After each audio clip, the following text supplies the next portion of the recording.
Jolia Barreto? Ayaw na balikan si Joshua Garcia. Bakit naman? Kawawa naman ang damdamin ni Joshua Garcia kung hahayaan na lang na pakawala ng pretty girl na si Jolia Barreto. Sabi nga ng mga fans ng Josh Lea na deserve sana nila ang magkaroon ng habang buhay na kaligayahan ng kalang pagsasama. Ngunit wala umano silang magagawa dahil baka mas mahal ni Jolia Barreto ang kasalukuyang nobyo ngayon. Of course, hindi mawala-wala sa isipan ng mga fans ng Josh Lea. Kaya sana'y mananatili na lang sana ang kalang sumpaan at naniniwala ang taong bayan na sila at sila pa rin ang magkakatuluyan sa pagdating ng tamang pagkakataon. Sila umano ang bagay na magkatuluyan. Alam ng lahat kung gaano kamahal ni Joshua Garcia ang pretty girl na si Jolia Barreto. Siyempre, kung mayroon mga pagbabago at hindi nila pagkakaunawaan sa kalang relasyon ay dapat talaga na maibalik na ang sumpaan at pagmamahala nila ngayon. Laging sinasabi ni Alden Rich ay ni Joshua Garcia na hindi po pwede sa kanya ang mawalay sa habang buhay ang pretty girl na si Jolia Barreto. Yes, nararamdaman ng mga fans ni Joshua na sadyang nasasaktan pa rin siya hanggang ngayon dahil alam naman ng lahat kung gaano kamahal ng binata ang dalagang si Jolia Barreto.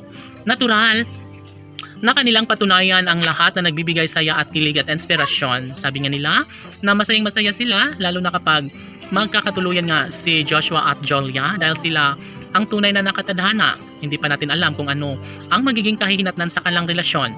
Naniniwala ang lahat na kakayanin ni Joshua Garcia ang mga pagsubok na dumating sa kalang relasyon. Of course, isa ito sa pinakaayaw ni Joshua ang mawalay ang babaeng kanyang tunay na minahal na si Jolia Barreto. Kaya tanong ng mga netizens, mayroon pa nga bang magandang pagkakataon upang sa ganun ay magkakabalikan muli si Jolia Barreto at Joshua Garcia? Totoo nga kaya ang issue na ayaw nang balikan pa ni Jolia Barreto ang gwapong aktor na si Joshua Garcia? Oh my God! Hindi natin alam ang katotohanan ngunit naniniwala ang taong bayan na sadyang mahal na mahal nilang isa't isa ni Joshua at Jolia at ito ang malaking posibilidad na mangyayari na magkakabalikan ang dalaga at binata. Maraming mga pagsubok at maraming kumukontra sa kalang relasyon. Alam ng mga fans na mayroon talagang naghihintay na kaligayahan sa relasyong tunay ni Joshua at Jolia. Deserve nila ang magkaroon ng habang buhay na kaligayahan. At samantala, mas lalong umuusbong ang kanilang pelikula na Unhappy.